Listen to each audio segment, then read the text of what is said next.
ظاہر کے گناہ بھی چھوڑ دو اور باطن کے گناہ بھی چھوڑ دو، اور جو گناہ نہیں چھوڑے گا تو جو کرے گا پھر اس کی سزا بھی پائے گا۔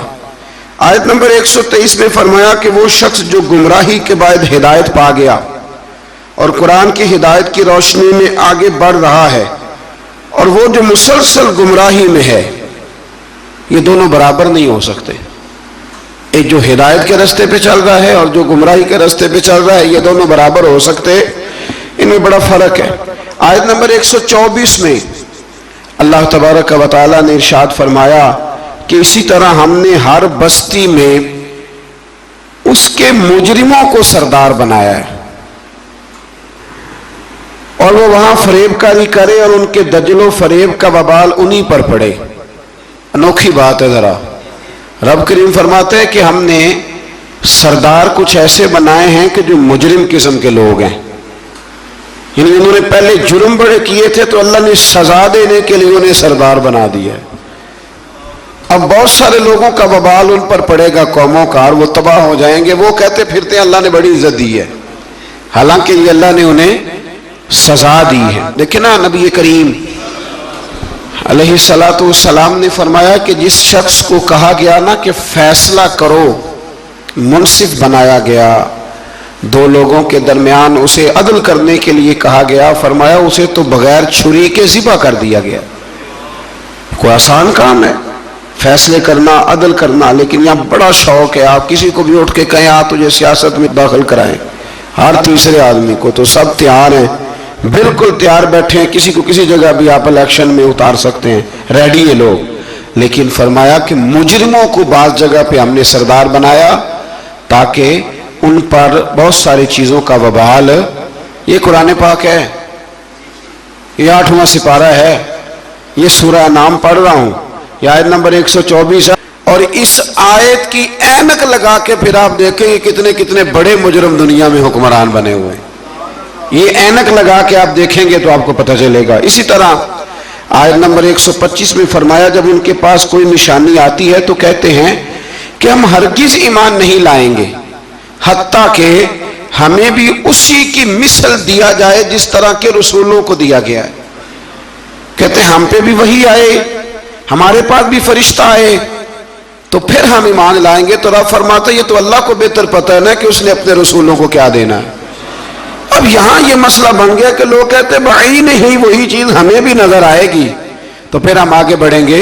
اللہ کریم نے فرمایا یہ رب کریم کو زیادہ پتہ ہے۔ آیت نمبر 126 کے اندر فرمایا سو اللہ جس کو ہدایت دے اس کا سینہ اسلام کے لیے کھول دیتا ہے،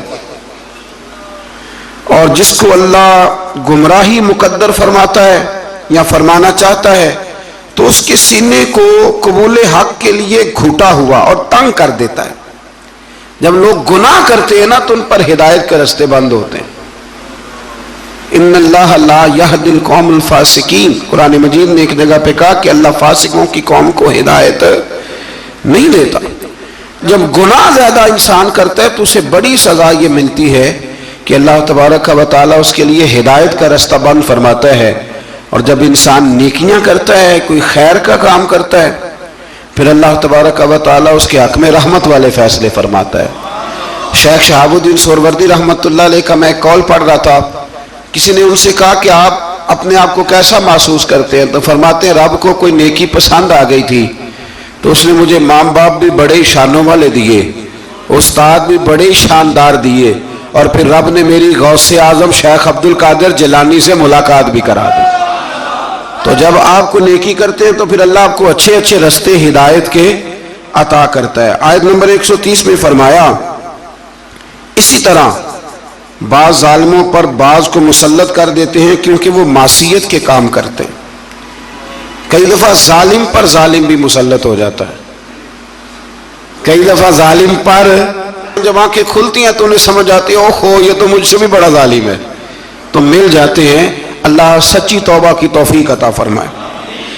اسی طرح آیت نمبر 131 اور 32 میں اتمام حجت کے لیے اللہ کریم نے فرمایا کہ اے جنات اور انسانوں کے گروہ، کیا تمہارے پاس رسول نہیں آئے تھے جو تم پر میری آیات بیان کرتے اور تمہیں اس قیامت کے دن کی ملاقات سے ڈراتے وہ کہیں گے ہم خود اپنے خلاف گواہی دیتے ہیں، خود کہیں گے کہ ہاں ہم گواہی دیتے ہیں کہ ہم نے غلط کیا، اور انہیں دنیا کی زندگی نے فریب میں مبتلا کر رکھا ہے۔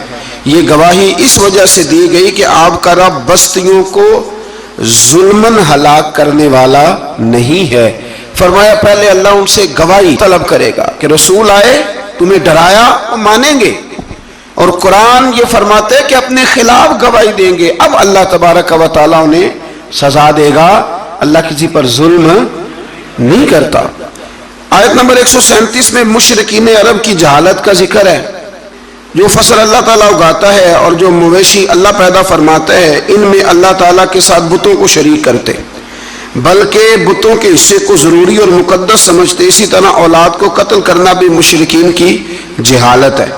آیت نمبر 140 اور 141 میں اس بات کا بیان ہے کہ کفار و مشرکین نے زمانہ جاہلیت میں اپنے جانوروں اور اپنے کھیتوں کو 3 حصوں میں تقسیم کر دیا تھا۔ تو ان آیات میں اللہ نے فرمایا 3 حصوں میں انہوں نے بانٹ دیا تھا۔ وہ مویشی اور کھیت جن کے متعلق وہ کہتے تھے کہ ان سے نفع اٹھانا کسی شخص کے لیے جائز نہیں ہے، یہ ان کے باطل معبودوں اور بتوں کے لیے مخصوص ہیں۔ ان کو وہی شخص کھا سکتا ہے جس کو ہم کھلانا چاہیں، اور ان کو صرف وہی مرد کھا سکتے ہیں جو بتوں کی خدمت پر مامور ہوں۔ ایک پورا وہ ماحول بناتے تھے کہ یہ صرف وہ کھائیں گے جو بت خانے کے محافظ ہیں، اور کوئی نہیں کھا سکتے، عورتیں بھی نہیں کھا سکتی تھی۔ اسی طرح بعض مویشیوں کو بتوں کے لیے خاص کر کے ان پر سوار ہونا اور سامان لادنا انہوں نے حرام کر دیا تھا کہ یہ جی ہمارے بت کے نام کا جانور ہے، نہ اس پر سامان رکھنا ہے اور نہ ہم نے اس کو کھانا ہے۔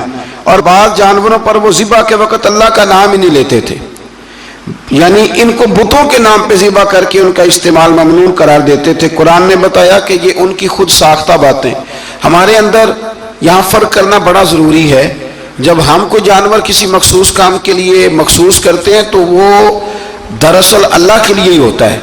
کسی بزرگ کو صرف اس کا اصحال ثواب ہو سکتا ہے، اس سے زیادہ اس کی کوئی حیثیت نہیں ہے۔ جس طرح آپ کہتے ہیں کہ ولیمے کے لیے بکرا رکھا ہوا ہے، عقیقے کے لیے رکھا ہوا ہے، ہاں کچھ باتیں غلط ہیں، وہ نہیں ہونی چاہیے۔ مجھ سے ایک دفعہ ایک دوست نے مسئلہ پوچھا کہ ہمارے گاؤں میں خواتین جو ہیں وہ 11 بیویوں کی کہانی پڑھواتی ہیں، اور پھر وہ کچھ لڈو منگواتی ہیں، اور جب اس پر ختم دیتی ہیں تو وہ کہتی ہیں کہ یہ مرد نے نہیں کھانا۔ اللہ تعالیٰ سمجھنے کی توفیق عطا فرمائے۔ میں نے ویسے اس کو یہ جواب دیا تھا، میں نے کہا کہ بیویوں کو بتاؤ کہ لڈو مرد نے نہیں کھانے، حالانکہ بنائے مرد نے ہیں۔ یہ کتنی عجیب بیوقوفی کی بات ہے کہ جس نے بنائے ہیں وہ نہیں کھا سکتا۔ تو یہ اس قسم کی لایانی بے معنی باتیں نہیں ہونی چاہیے۔ عورتوں کو ہمیشہ یہ سمجھنا چاہیے کہ نہ تو وہ کسی کا معجزہ پڑھوا سکتی ہیں، نہ 10 بیویوں کی کہانی پڑھا سکتی ہیں۔ انہوں نے جب بھی پڑھانی ہے سورہ یاسین پڑھوانی ہے، سورہ رحمان پڑھوانی ہے، سورہ ملک کی تلاوت کرانی، سورہ بقرہ پڑھانی، قرآن مجید کو پڑھانا ہے۔ اور بڑا دل کرے کہ قرآن مجید کے بعد بھی ہم نے کچھ پڑھانا ہے تو پھر وہ میرے رسول اللہ پہ درود پاک پڑھوائیں، پھر نبی کریم کی ذات پر درود شریف پڑھائیں۔ آیت نمبر 142 سے لے کر 147 میں اللہ تعالیٰ نے پھلوں، کھیتوں، جانوروں کے ذریعے جو نعمتیں عطا کی تھیں ان کا ذکر فرمایا ہے، اور کہا ہے کہ اللہ تعالیٰ کی ان نعمتوں کو کھاؤ پر اسراف نہ کرو، فضول خرچی نہ کرو، اور شیطان کے نقش قدم پہ نہ چلو۔ پھلوں اور کھیتوں کی پیداوار میں اللہ تعالیٰ نے حق مقرر کیا ہے، عشر، کھیت کا عشر ہوتا ہے، فرمایا اس کو بھی ادا کرو، اور اسی میں حلال جانوروں کی اقسام بھی بیان فرمائیں، اور اس کے بعد ان قطعی حرام چیزوں کا بیان کیا جو پہلے بھی آ چکا ہے۔ اور یہ بھی فرمایا کہ یہود کی سرکشی کی وجہ سے ناخنوں والے جانوروں اور گائے اور بکری کی چربی کو ان پر حرام قرار دیا گیا تھا، انہوں نے اسے پگھلایا اور فروخت کیا۔ فرمایا بعض لوگ نافرمانی کرتے ہیں تو اللہ ان پر بعض چیزوں کو حرام قرار دیتا ہے۔ جو رب کریم کی زمین پر اللہ کی رضا کے مطابق چلتے ہیں اللہ انہیں بڑی آسانی عطا فرماتا ہے۔ آپ یقین کریں کبھی جب ہم پڑھتے ہیں نا پرانی قوموں کے حالات اور ان کے معاملات اور پھر امت مسلمہ کو دیکھتے ہیں تو آپ یقین کریں اللہ تعالیٰ نے ہمیں بڑا ہی آسان دین عطا فرمایا، بڑی آسان شریعت، اور بڑا میٹھا اور ٹھنڈا طریقہ دین پر عمل کرنے کا. ہم بلا وجہ الجھ جاتے ہیں. بڑا سونا بڑا ٹھنڈا دین اللہ نے ہمیں عطا فرمائے. رب کریم ہمیں اس پر پورے عمل کی توفیق عطا فرمائے. آیت نمبر 149 میں فرمایا کہ ہر دور کے منکرین جو انکار کرنے والے تھے ایک نفسیاتی حربے کو بیان کیا. وہ جو کچھ بھی کر رہے ہیں کہ یہ اللہ کی مشیت ہے, اگر وہ نہ چاہتا تو ہم یہ سب کچھ نہ کر پاتے. یہ اکثر لوگ کہتے ہیں کہ اگر اللہ نہ چاہتا تو ہم یہ کام نہ کرتے. یہ ایک نفسیاتی حربہ ہے کہ اللہ نے طاقت دی ہے نا جی, تو یہ ایک نفسیاتی, اس کا بیان اللہ کریم نے یہاں ان آیات مقدسہ میں فرمایا. در حقیقت بات یہ ہے کہ اللہ کی مشیت اور ہے اور اس کی رضا اور ہے. مثلا مجرم کو سزا دینا اس کی مشیت ہے, لیکن اس کی رضا میں ہے کہ کوئی اس کی نافرمانی نہ کرے. اگر سب کو جبری طور پر اطاعت کے رستے پر ڈالنا اللہ تعالیٰ کی مشیت ہوتی تو پھر کسی کی مجال نہ ہوتی کہ اس کا حکم نہ مانے. لیکن اب مشیت اور ہوتی ہے, رضا اور ہوتی ہے. اللہ کی یہ رضا نہیں کہ اس کے بندے دوزخ میں جائیں, لیکن اس نے قانون بنایا ہے کہ اگر تم نافرمانی کرو گے تو دوزخ میں. تو یہ رضا نہیں, یہ اللہ کی مشیت. تو یہ اللہ نے طاقت نہیں دی لوگوں کو, اس لیے نہیں دی تھی کہ وہ ظلم کریں, لیکن اگر انہوں نے ظلم کیا ہے تو اب انہیں سزا بھی ملے گی. تو یہ شخص نہ کوئی کہے کہ وہ اللہ کی دی ہوئی طاقت سے معاذ اللہ. یہ بہت سارے لوگ بیوقوفی والی باتیں کرتے ہیں. ایک دفعہ بزرگوں نے لکھا ہے کہ ایک شخص جو تھا وہ کسی کے باغ سے روز پھل توڑ کے کھا جایا کرتا تھا. تو مالک بڑا سیدھا سادہ تھا, تو مالک اس کو کہتا کہ بھئی تو روز میرے باغ سے پھل توڑ کے کھاتا ہے. تو وہ کہتا باغ بھی اللہ کا ہے, زمین بھی اللہ کی ہے, اور میں بندہ بھی اللہ کا ہوں. وہ چپ کر جاتا, سادہ آدمی تھا. بہت سارے لوگ کہتے ہیں نا نہیں آ کے. ایک صاحب مجھے کہنے لگے جی کل میرے ساتھ بڑا عجیب معاملہ ہوا. ایک بندے نے مجھے کہا تجھے قسم ہو اللہ کی جو جیب میں ہے سارا کچھ دے دے. اور میں نے کہا نہیں دینا چاہیے. تو وہ مجھے مشورہ دینے لگا, کہنے لگا حضرت جی اس نے اللہ کی قسم دی تھی. تو میں نے کہا مکان کتنے مرلے کا تیرا؟ کہنے لگا ہے 10 مرلے کا. کتنے کا ہے؟ کہنے لگا جی اللہ کا شکر ہے 60-70 لاکھ کا ہوگا. میں نے کہا ایک بندہ بلاؤں تجھے قسم دے تو اس کے نام رجسٹری کر دینا. کہنے لگے نہیں یہ نہیں ہو سکتا. تو میں نے کہا یہ کیسی کچی بات ہے کہ 500-700 کے لیے تجھے یاد ہے کہ یہ جائز ہے. لیکن وہ میرے دادا جی ایک بات کہا کرتے تھے, وہ دیہاتی لوگ ہوتے تھے تو دیہات کی مثالیں کئی دفعہ بڑی یاد رہ جاتی تھی.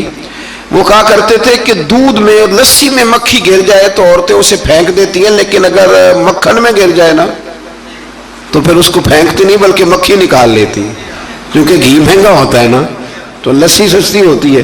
تو آپ چیزوں کو سمجھیں کہ ہمارا رویہ بڑا عجیب ہے معاملات کو سمجھنے کے حوالے سے. وہ بندہ بھی کہتا کہ جناب یہ پھل بھی اللہ کے تو باغ بھی اللہ کا تو میں بندہ بھی اللہ کا. بھولا آدمی تھا بیچارہ چپ کر جاتا, کہتا تو ٹھیک ہے نا کی پنجابی چاکی دسی لبی شے خدا دی نہ تیلے دی, ختم ہو گئی بات. حالانکہ وہ کسی کی ہوتی ہے, تیلے پا دی کیوں نہیں ہوتی جی, وہ کسی نے حیثیت تانڈی کی ہے نا. لیکن بس ہمارا ذوق بن جاتا ہے کہ قابو آ گئی ہے تو قابو کرو معاذ اللہ. تو وہ بیچارہ بڑا پریشان تھا. تو ایک دن اس نے نا اپنے ایک شہر کے عالم سے بات کی. اس نے کہا کہ جناب وہ میرے ساتھ تو بڑی مصیبت بن گئی ہے, وہ روز پھل توڑ کے لے جاتا ہے اور کہتا ہے زمین بھی اللہ کی باغ بھی اللہ کا, کھانے والا بندہ بھی اللہ کا. تو عالم کہنے لگے میں بھی تمہیں نسخہ دیتا ہوں, کل اس پہ استعمال کرنا. میں کہا ٹھیک ہے جی. وہ وقت پہ آ گیا باغ کا مالک. تو جب وہ آیا نا پھل توڑنے, اس نے پھل بڑے سیر ہو کے کھائے, اس نے کھانے کا موقع دیا. جب وہ فارغ ہو گیا اس نے اس کو رسی کے ساتھ درخت کے ساتھ باندھ لیا اور ڈنڈا پکڑ لیا, اور جب مارنے لگا تو کہنے لگا یہ کیا؟ کہنے لگا یہ چھڑی کی توفیق بھی اللہ کی, رسا بھی اللہ کا, باندھنے والا بندہ بھی اللہ کا. اب تجھے جو پھینٹی لگے گی وہ بھی اللہ کی دی ہوئی طاقت سے لگے گی معاذ اللہ. اب تو کھا. وہ کہنے لگا معاف کر دو, آج کے بعد یہ کام نہیں کروں گا. تو کہتے ہیں جی مشیت ہے جی اللہ کی, اللہ نہ کرتا معاذ اللہ تو ہم. تو یہ ایک نفسیاتی جھوٹ ہے, اس کو آپ سمجھ لیں, آپ اس پر غور فرمائیں. تو یہاں بہت سارے لوگ یہ ظلم کرتے ہیں اور دین کی حدوں کو پامال کرتے ہیں. اللہ تعالی ہمیں سمجھنے کی توفیق عطا فرمائے. آیت نمبر 152 سے لے کر 161 تک میں اللہ تعالیٰ نے فرمایا, غالباً 9 باتوں کا حکم دیا ہے.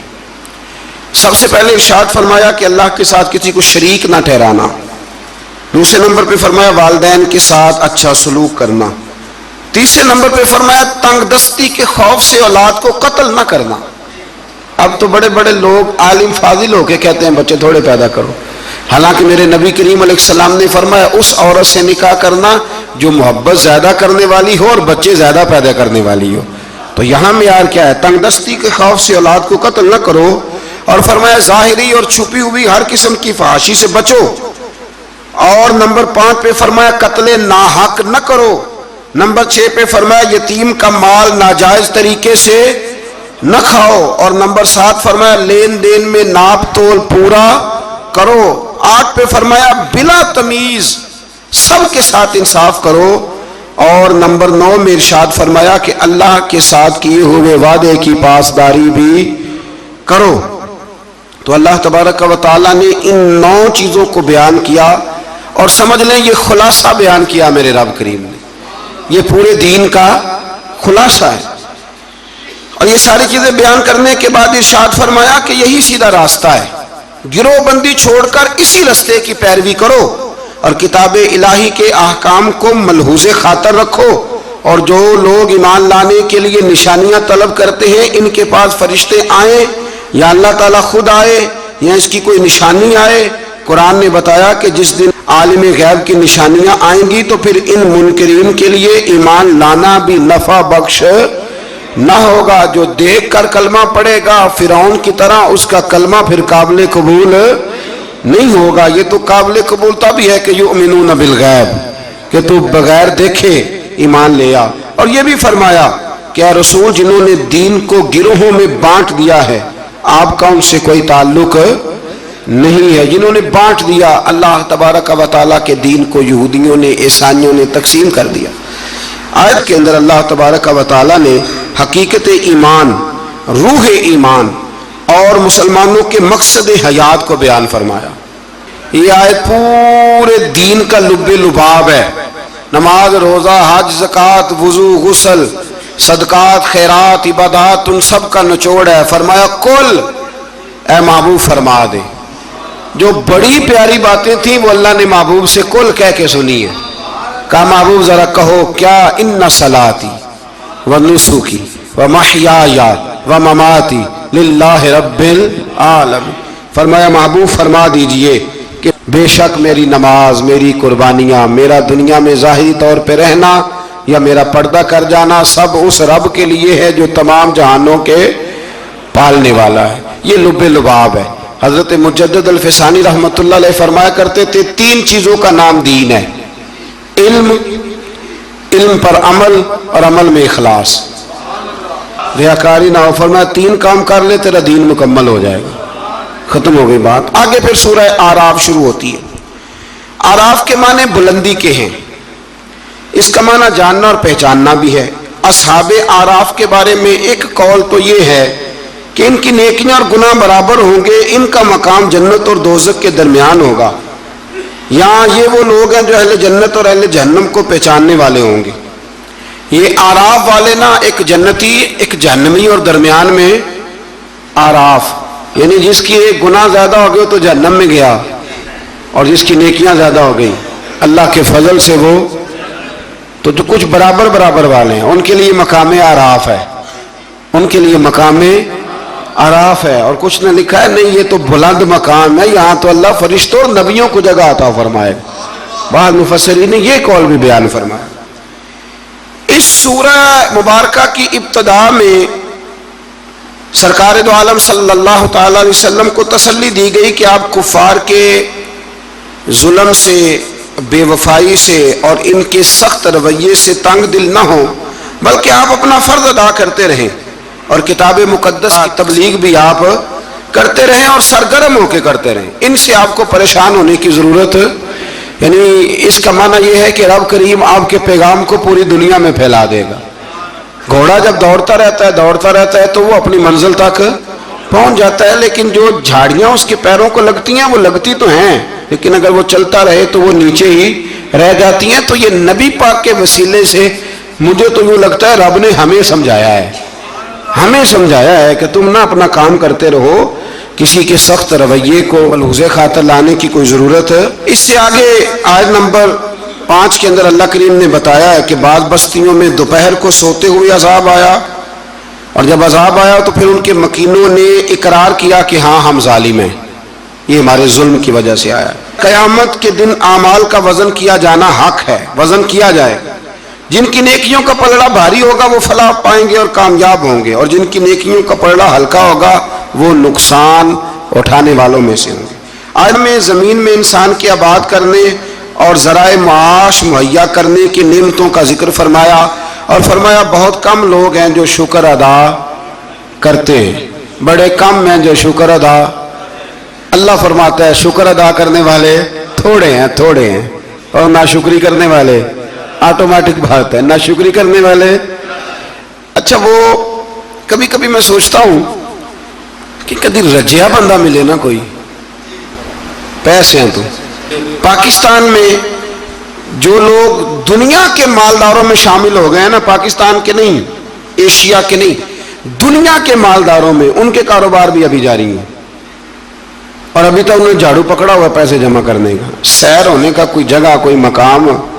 آپ یقین کریں، ایک مشورہ چھوٹا سا، اس پہ عمل کر کے دیکھیں، کبھی نہ زندگی میں کبھی اللہ کی رضا کے لیے تھوڑی دیر کے لیے پیسوں کے دولت کے چکر سے نکل کے بھی دیکھیں، فقط شکر والا ذہن بنائیں۔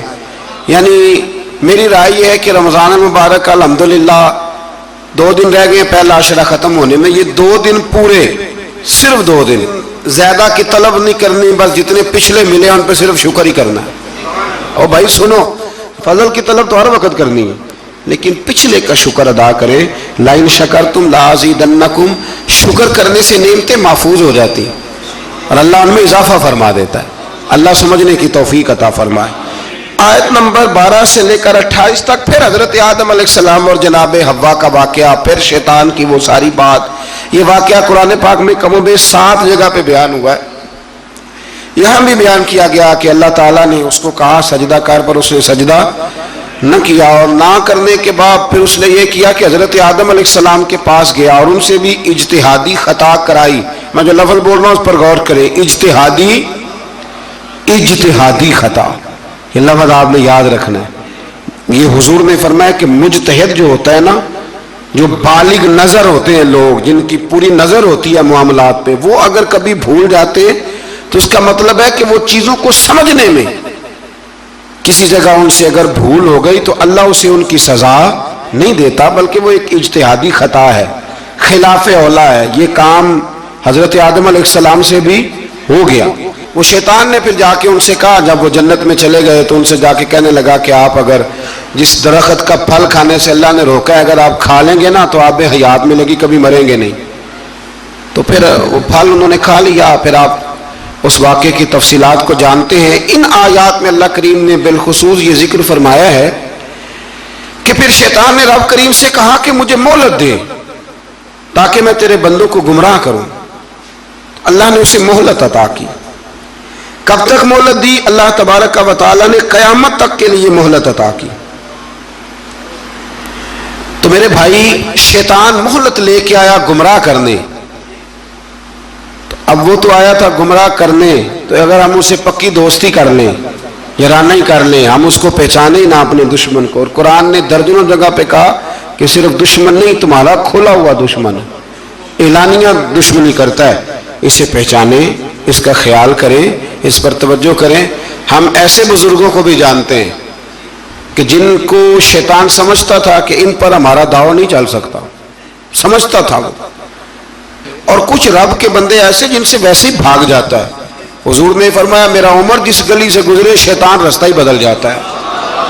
لیکن نا 2 قسم کے لوگ ہیں جن کو آپ خوش آمدید کہہ کے گلے لگاتے ہیں، اور کچھ ایسے ہیں جو آپ کو دیکھ کے راستہ بدل جاتے ہیں۔ میں کبھی کبھی بڑا خوش ہوتا ہوں، محلے کی کسی گلی سے گزرتا ہوں تو کسی بچے نے اونچی آواز کر کے ڈیک لگایا ہو تو چھوٹی کر دیتا ہے یا بند کر دیتا ہے، بلکہ کئی دفعہ بڑا لطف آتا ہے کہ وہ بچہ بند کر رہا ہے تو دوسرا اسے کہہ رہا ہے کی تکلیف ہے، وہ بند کر رہا ہے تو کہتا پیر صاحب گزر رہے ہیں، تھوڑی دیر ٹھہر جا۔ تو الحمدللہ تعالی ہم نے کیا کر لینا، نہ بھی وہ کرے تو یہاں تو اپنے بچوں پہ اللہ ماشاءاللہ کم زور چلتا ہے لوگوں کا، تو پھر دوسرے کا بچہ حیا کرے. تو کچھ چیزیں ایسی ہوتی ہیں جن کی وجہ سے شیطان کو قابو کیا جا سکتا ہے. آیت نمبر 24 میں اللہ تعالیٰ نے بیان فرمایا ہے کہ پھر انہیں جنت سے زمین پہ اتارا گیا اور مقررہ مدت تک کے لیے یہاں رہنا ٹھہرایا گیا. پھر اللہ تعالیٰ نے مقصد لباس بیان کیا ہے کہ لباس پہننے کا کیا مقصد ہے. فرمایا ہم نے بنی آدم پر لباس اس لیے اتارا ہے کہ ان کی ستر پوشی ہو, ستر پوشی, پردہ ہو اور سامان زینت ہو, اچھے لگے لباس پہن. اور سب سے بہتر لباس تقوی کا لباس ہے, اس سے بندے کی زیادہ پردہ پوشی ہوتی. پھر بنی آدم کو متنبہ کیا گیا کہ شیطان کے مکر و فریب میں نہ آئیں. اس کو یہ ملکہ دیا گیا ہے کہ وہ تمہیں ہر جہت سے دیکھ لیتا ہے. اللہ تعالیٰ نے لباس پردے کے لیے دیا ہے اور زینت کے لیے دیا. تو اگر کوئی لباس اس طرح کا پہننے جس سے پردہ ہی نہ ہو رہا ہو, پھر اس کا مطلب ہے وہ لباس کے مقصد کو نہیں سمجھا. کھلا لباس پہنے, چست لباس نہ پہنے, وسیع لباس پہنے جس سے آپ کو بہت ساری چیزیں سمیٹنے کا موقع ملے. گرمیاں شدید آئیں گی تو بہت سارے نوجوان شارٹ نکریں پہن کے وہ گھومیں گے, انہیں ڈرنا چاہیے اللہ تعالیٰ سے. میں پوچھتا ہوں کئی دفعہ بچوں سے کہ یہ تھوڑا سا جو آپ نے پاجامہ کاٹ لیا ہے تو اس سے کس قدر زیادہ آپ کی گرمی ختم ہو گئی ہے. سمجھے چیزوں کو, مطلب ہم جان بوجھ کے اس کام کی طرف لپکتے ہیں کہ جو کام بڑا ہی ناپسندیدہ ہے. اللہ تعالیٰ ہمیں سمجھنے کی توفیق عطا فرمائے. آیت نمبر 32 و 33 میں فرمایا کہ اے بنی آدم ہر عبادت کے وقت لباس زینت کو اختیار کرو اور اسراف سے بچتے رہو. اسراف سے بچتے ہوئے اللہ تعالیٰ کی نعمتوں سے استفادہ کرو. پاکیزہ چیزیں خواہ لباس ہو یا خوراک ہو مومنوں کے لیے حلال ہے. اللہ نے ظاہر اور باطن میں بے حیائی, گناہ اور حق سے نکل جانے کو حرام قرار دیا ہے. باقی کسی کے پاس پیسے ہوں تو وہ 10,000 کی ایک وقت روٹی کھا لے تو اس کے لیے وہ ناجائز نہیں ہے. وہ 10 لاکھ کا بھی لباس پہن لے تو اس کے لیے منع. لیکن اسراف سے بچے, فضول خرچی سے بچے. کچھ لوگ ایسے ہیں جن کے پاس چیزیں ہوتی ہیں پھر بھی چھپاتے ہیں کسی کو پتہ نہ چل جائے. یعنی سادگی اس کا نام نہیں ہے کہ آپ پیسے اندر چھپا کے پرانے کپڑے پہن کے نکلیں. یہ سادگی ہے, یہ کنجوسی ہے. نبی کریم علیہ الصلوۃ والسلام نے نا حضور صلی اللہ تعالی وسلم نے ایک شخص کو دیکھا تھا کہ پھٹے پرانے کپڑے پہنے ہیں, تو حضور نے آواز دی, فرمایا تیرے اوپر تو بڑا فضل ہے اللہ کا. حضور الحمدللہ. تو فرمایا اچھے کپڑے پہنا کر, رب کریم جب نعمت دیتا ہے تو اثر دیکھنا پسند فرماتا ہے. اچھا ہمارے ہاں لوگ سادگی کس کا نام رکھتے ہیں, یعنی کروڑوں روپیہ بینک میں پڑا ہے تو سادگی یہ کپڑے نہیں خریدنے. یہ سادگی نہیں صاحب, یہ کنجوسی ہے. سادگی تو یہ تھی کہ آپ وہ سارے پیسہ خیرات کر دیں اللہ کی بارگاہ میں, پھر پتہ چلے گا کہ آپ سادے ہیں. پیسے سنبھالے جاؤ اور خرچ نہ کرو. یہ تو قرآن و سنت نے ہمیں بتایا ہے کہ تم اپنے وارثوں کے مال کی حفاظت کر رہے ہو. اور یہ بھی فرمایا اس آیت میں کہ نماز کے وقت زینت حاصل کرو, اچھے کپڑے پہن کے نماز پڑھا کرو. میں ایک مسئلہ کئی دفعہ بیان کیا, پھر عرض کرتا ہوں, میں دوستوں کو کہا کرتا ہوں کہ مسجد کی ٹوپی پہن کے یہاں تو ولیمے پہ بھی جا کے دکھاؤ نا. تو وہاں تم جاتے نہیں تو نماز پڑھنے کیسے آ جاتے ہو. تو یہ ٹروزر شرٹ پہن کے یہاں تو تم شادی کے ساتھ بھی جا کے دکھاؤ, تمہارا پتہ چلے. تو اگر تم شادی کی تقریب میں ٹروزر شرٹ کے ساتھ ان کپڑوں کے ساتھ نہیں جاتے تو پھر تم نماز پڑھنے کیسے آ جاتے. لوگوں کی محفل میں جانا پسند نہیں کرتے تو اللہ کی بارگاہ میں کیسے پسند کر لیا. ایک نعت خان صاحب کو ایک دن میں نے دیکھا, بڑا شاندار ویسٹ کوٹ پگڑی اور بڑا خوبصورت لباس محفل میں. پھر کچھ دنوں کے بعد ایک شادی میں ملاقات ہو گئی تو ان کا حال ہی بڑا برا تھا. اینک بھی کچھ لوگ مطلب لگا لیتے ہیں, مجھے نہیں سمجھ آتی کالی اینک کا کیا ترجمہ ہے. وہ لگا لیتے ہیں, کالی اینک لگائی ہوئی ہے اور جناب بال بڑے شاندار. تو مجھے مل گئی تو میں نے السلام علیکم کے ساتھ ہی کہا, میں نے کاش کہ رسول صاحب کیا حال چال ہے ماشاءاللہ. بڑا گھور کے دیکھنے لگے, کہنے لگے پیر صاحب, میں نے کہا خدا کے بندے مجھے بھی دیکھ اور اپنے آپ کو بھی دیکھ. میں الحمدللہ تمہیں جس طرح محفل میں ملوں گا شادی کی تقریب میں بھی اسی طرح ہی ملوں گا. یہ کیا بات ہوئی کہ آپ تھوڑا سا رویہ آپ کا بدل جائے جب تھوڑا ادھر ادھر دائیں بائیں جانا ہو. یہ کوئی مطلب نہیں ہے. اچھا لباس پہن کے آپ نماز پڑھیں گے. آیت میں رسول کرام جتنے بھی اللہ کے رسول آئے ان کی اطاعت کرنے والے کو تقوی اور عمل صالح کرنے والے کو جنت کی بشارت, جبکہ کفر تکذیب کرنے والے کو جہنم کی وعید سنائی گئی. آیت نے فرمایا کہ اللہ تعالیٰ کی آیات کو جھٹلانے والے اور تکبر کرنے والوں کے لیے آسمان کے دروازے نہیں کھولے جائیں گے. اللہ اکبر، اور نہ ہی وہ جنت میں داخل کیے جائیں گے۔ آیت نمبر 44 میں فرمایا اللہ تعالیٰ نے اہل جنت کے دلوں سے کینہ نکال دیا ہے۔ وہ ہدایت پانے والے اللہ کا شکر ادا کرتے ہیں کیونکہ اسی کے فضل سے ہدایت ملتی ہے۔ جنتیوں کے دلوں میں کینہ تو نیچے دیکھ کے خیال کر لیں، اگر تو کسی کا کینہ نہیں تو انشاءاللہ جنتی ہے، اور اگر کوئی رولا ہے تو پھر بھی میں فتویٰ نہیں دیتا، صرف یہ مشورہ دیتا ہوں کہ رولا دور کر لو، وہ جو اندر معاملہ ہے اس معاملے کو ختم کر لو۔ اللہ سمجھنے کی توفیق عطا فرمائے۔ آیت نمبر 45 کے اور اس کے بعد کی آیات میں فرمایا اللہ تعالیٰ نے کہ آخرت میں جنتی جہنمیوں کو پکاریں گے کہ ہم نے تو اپنے رب کے وعدے کو سچا پایا ہے، بتاؤ تم نے کیسے پایا؟ جنتی جہنمیوں سے پوچھیں گے۔ تو ان دونوں کے درمیان سے ایک پکارنے والا پکارے گا کہ ظالموں پر اللہ کی لعنت ہو۔ مزید فرمایا کہ جنتیوں اور جہنمیوں کے درمیان حجاب ہوگا، اور اہل اعراف دونوں گروہوں کو ان کی نشانیوں سے پہچانیں گے، اور جنتیوں کو سلام کریں گے اور جہنمیوں سے کہیں گے کہ تمہاری جماعت اور تمہارا تکبر، تمہاری جماعت، وہ جس جماعت کے تم لیڈر تھے، سربراہ تھے، جس برادری کے تم چیئرمین تھے، تمہاری جماعت اور تمہارا تکبر آج تمہارے کسی کام نہ آیا۔ جہنمی جنتیوں سے استدعا کریں گے، گزارش کریں گے کہ ہم پر تھوڑا سا پانی انڈیل دو، تھوڑا سا انڈیل دو، اور جو نعمتیں تمہیں عطا ہوئی ہیں ان میں سے تھوڑا سا ہمیں بھی دے دو۔ مگر اللہ تعالیٰ نے فرمایا کہ یہ چیزیں کافروں پر حرام ہیں، ان کے لیے ہیں ہی نہیں۔ اور جن لوگوں نے دین کو کھیل تماشا سمجھ رکھا ہے، اللہ ان سے فرمائے گا جس طرح تم نے قیامت کے دن کو فراموش کر رکھا تھا، آج ہم تمہیں نظر انداز کر دیتے۔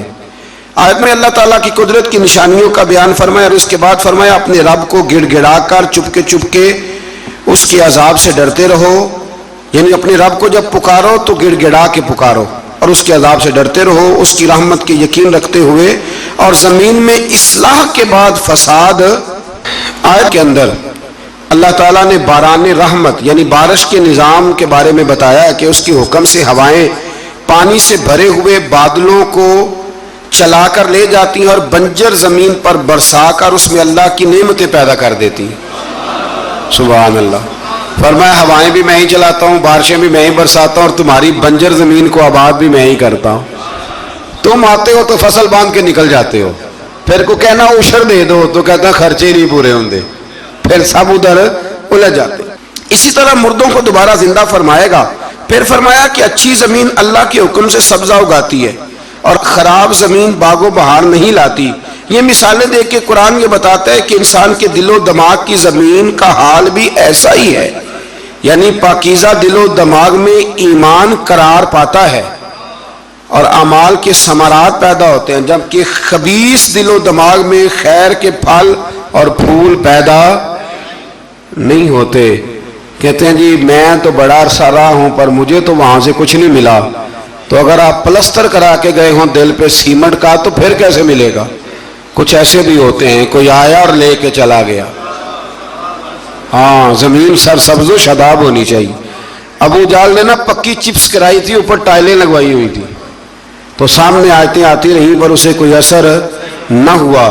خواجہ اویس کرنی نے دیکھا بھی نہیں، زیارت بھی نہیں کی، تو میرے رسول پاک نے فرمایا عمر جبہ لے جانا، شاباشی بھی دینا، جبہ بھی دینا، اور اسے کہنا میری امت کے لیے دعا بھی کرے۔ تو سمجھ لیں چیزوں کو کہ اندر کا بھی تھوڑا سا نا لحاظ رکھے۔ اللہ سمجھنے کی توفیق عطا فرما۔ آیت نمبر 60 میں حضرت نوح علیہ السلام اور ان کی قوم کے حالات بیان کیے گئے کہ ان کی قوم کے سرداروں نے کہا کہ معاذ اللہ آپ تو کھلی گمراہی پہ ہیں۔ سردار نبی کو کہہ رہے ہیں کہ آپ گمراہ ہو گئے، سردار نبی کو۔ اگر حضرت نوح کی قوم کے سردار نبی کو کہہ سکتے ہیں کہ تم گمراہ ہو گئے، تو اگر آج کے سردار کسی مولوی کو کہہ دیں تو ان کو کوئی ٹینشن لینے کی ضرورت، یہ سرداروں کا طریقہ پرانا چلا آ رہا ہے، کہہ دیتے ہیں۔ حضرت نوح علیہ السلام نے فرمایا میں تو اللہ کا رسول ہوں اور میرا کام تمہاری خیر خواہی ہے اور تم تک دعوت حق کو پہنچانا ہے۔ اس کے بعد قوم نوح کی تکذیب، طوفان نوح اور نوح علیہ السلام اور ان کے ساتھ کشتی میں سوار افراد کے سوا سب کے غرق ہونے کا ذکر بھی اللہ تعالیٰ نے بیان فرمایا۔ پھر آیت نمبر 66 میں حضرت ہود علیہ السلام اور ان کی قوم عاد کا ذکر ہے۔ قوم عاد نے بھی اللہ کے نبی پر طعن کیا معاذ اللہ، اور کہا کہ آپ حماقت میں مبتلا ہیں معاذ اللہ، آپ تو احمق ہے معاذ اللہ ثم معاذ اللہ، نقل کفر نہ باشا۔ پھر ہود علیہ السلام نے اپنی قوم کو وہی جواب دیا جو نوح علیہ السلام نے اپنی قوم کو دیا تھا۔ حضرت ہود نے قوم عاد کو انعامات الہیہ کا شکر ادا کرنے کی تلقین کی، انہوں نے انکار کر دیا، چنانچہ ان پر اللہ کا عذاب اور غضب نازل ہوا۔ آیات الہی کو جھٹلانے والوں کا اللہ تعالیٰ نے دنیا سے صفائی فرما دیا، ختم ہی ہو گئی حضرت ہود کی قوم۔ پھر حضرت صالح علیہ السلام اور ان کی قوم سمود کا ذکر ہے۔ قوم سمود کے مطالبے پر اللہ تعالیٰ نے حضرت صالح کو معجزے کے طور پر چٹان سے حاملہ اونٹنی، یہ بھی انوکھی بات ہے، چٹان سے اونٹنی نکلی اور نکلی بھی حاملہ اونٹنی کو پیدا کیا اور انہیں حکم دیا کہ اسے چرنے کے لیے آزاد چھوڑ دیا جائے۔ قوم سمود کے لوگ بڑے طاقتور تھے، یہ نرم زمین میں محلات بناتے اور پہاڑوں کو تراش کر ان میں گھر بناتے تھے، اتنی اللہ نے قوت دی تھی، گویا ان کو اپنی طاقت پر بڑا ناز تھا۔ پھر قوم سمود نے اللہ کے حکم کی نافرمانی کی اور اونٹنی کی کونچیں کاٹ ڈالی۔ اللہ تعالیٰ نے ان کی سرکشی کی سزا اس طرح دی کہ ان پر رات کو زلزلے کا عذاب آیا اور صبح وہ اپنے گھروں میں اوندے منہ الٹے منہ مرے ہوئے پڑے تھے۔ اگر کوئی ناقت اللہ، سننا میری بات، کوئی ناقت اللہ کی اونٹنی کی بے ادبی کرے تو اوندا ہو جاتا ہے، تو جو ولی اللہ کی بے ادبی کرے، رب فرماتا ہے میرا اس کے خلاف پھر اعلان جان گیا۔ آیت نمبر 81 میں حضرت لوط علیہ السلام اور ان کی قوم کا ذکر ہے کہ وہ بے حیائی میں اپنے زمانے کے سب لوگوں پر سبقت لے گئے، اپنی جنسی خواہش کو غیر فطری طریقے سے پورا کرتے۔ اس کی تفصیل ہے، یہاں وقت نہیں ہے۔ اصل میں یہ جو قوم تھی نا، ان کے پاس باغات تھے بڑے سرسبز و شاداب، تو مہمان بڑے آتے تھے، تو ان کی خواہش تھی کہ مہمان نہ آئیں، بہت زیادہ لوگ آتے تھے، حالانکہ مہمان تو اللہ تعالیٰ کی رحمت ہوتا ہے۔ تو شیطان نے پھر انہیں ایک طریقہ بتلایا، مہمان آتے تو یہ معاذ اللہ مرد مردوں کے ساتھ بدفعلی کرتے، شیطان نے انہیں یہ طریقہ بتلایا، غیر فطری طریقے سے اپنی جنسی خواہش کو پورا کرتے۔ جب اللہ تعالیٰ کے نبی عذاب کا ڈر سناتے تو حضرت لوط علیہ السلام کا مذاق اڑاتے، بالآخر اللہ تعالیٰ نے ان پر عذاب نازل کیا، اور یہ لواطت، مرد کا مرد سے بدکاری کرنا، اس کی سزا اللہ نے یہ دی کہ آسمان سے پتھر برسائے اور اس طرح ان کا نام و نشان مٹا دیا، یہاں تک کہ لوط علیہ السلام کی وہ بیوی جو قوم میں لوط کی ہم خیال تھی وہ بھی عذاب سے نہ بچ سکی، اور صرف حضرت لوط علیہ السلام اور ان کے ساتھ قبیلے کے جو چند نیک لوگ تھے وہ بچے۔ میں نے ایک دفعہ پہلے بھی بات بیان کی تھی، پھر ایک عرض کرتا ہوں، کبھی کبھی نا نوجوان جب موٹر سائیکلوں پہ اکٹھے بیٹھے ہوتے ہیں، یہ قرآن ہے نا جی، یہ کوئی بے حیائی کی بات نہیں، یہ قرآن ہے۔ قرآن اگر اس بات کو بیان کرتا ہے تو اس کا مطلب ہے یہ ضروری کام ہے۔ تو میں جب ان کو دیکھتا ہوں تو کئی دفعہ دل کو بڑی اذیت پہنچتی ہے کہ مطلب سر عام بچے شرارتیں کرتے ہیں اور ایسی غیر اخلاقی حرکتیں کرتے ہیں کہ جو پڑھے لکھے سمجھدار نوجوانوں کو زیب نہیں دیتی۔ ان کو سمجھنا چاہیے، خیال کرنا چاہیے۔ میں نے پہلے بھی ایک دفعہ کہا تھا، لیکن مسئلہ بتانا میری ذمہ داری ہے، بغیر داڑھی کے جو خوبصورت لڑکا ہوتا ہے اسے امرد کہا گیا، امرد، یعنی اس کا حکم اسی طرح جس طرح آپ کسی عورت کو بے پردہ دیکھتے، وہ امرد ہے بغیر داڑھی۔ اور حضرت سیدنا حسن بصری کے پاس ایک نوجوان آیا تو وہ رو پڑا، آپ نے فرمایا کیوں روتے ہو؟ کہنے لگا حضور میں بڑا پکا حافظ تھا، میں نے 12-14 مصلے قرآن پاک کے سنائے۔ فرمایا پھر کیا ہوا؟ کہنے لگا حضور اللہ نے سزا دی ہے، میں قرآن بھول گیا ہوں۔ فرمایا کس طرح؟ فرمانے لگے کہ بے ریش بغیر داڑھی والے خوبصورت لڑکے کو گندی نظر سے دیکھ بیٹھا تھا، اللہ نے یہ مجھے سزا دی۔ پھر حضرت حسن بصری نے طریقہ بتلایا، پھر اس نے توبہ کی، تو سمجھ لیں کہ یہ اتنا برا فعل ہے کہ یہ کرنے والے پر آسمان سے پتھر برستے ہیں۔ حضرت لوط کی قوم پر تو آج اگر قوم یہ کام کرے، ہم جنس پرستی، عورتوں کا عورتوں کے ساتھ، شادی ہونے تک کے واقعات، عورت کے عورت کے ساتھ، مرد کے مرد کے ساتھ، لوگ اس کو آزادی کا نام دے رہے ہیں۔ یہ آزادی نہیں، یہ بے حیائی ہے، یہ فحاشی ہے، یہ عریانی ہے۔ اللہ تعالیٰ ہمیں سمجھنے کی توفیق عطا فرمائے۔ پھر آخر میں آیت نمبر 86 میں اللہ تعالیٰ نے اس پارے کی جو آخری آیات ہیں اس میں اللہ تعالیٰ نے حضرت شعیب علیہ السلام اور ان کی قوم کا ذکر فرمایا۔ قرآن نے بیان کیا کہ ان کی ناپاک خصلتیں یہ تھی کہ وہ ناپ تول میں ڈنڈی مارتے تھے، یعنی رمضان مبارک کے اندر بھی مقناطیس نکل آتا ہے ترازوؤں کے نیچے سے، رمضان میں آپ سمجھ لیں مقناطیس نکل رہا ہے ترازوؤں کے نیچے، یہ حال ہے۔ ڈنڈی مارتی تھی شعیب علیہ السلام کی قوم، اور دوسروں کی چیزیں کم تول کے دیتے تھے، اور راستے میں بیٹھ کر اہل ایمان کو ڈراتے اور انہیں راہ راستے روکتے۔ انہیں بھی کہا گیا کہ فساد فی الارض سے باز آؤ اور اپنی پہلی سرکش امتوں کا انجام دیکھ لو، لیکن وہ بھی باز نہ آئے تو پھر اللہ نے ان پر بھی عذاب نازل فرمایا۔ اللہ تعالیٰ آسانی عطا کرے۔ آخر دعوانا الحمد۔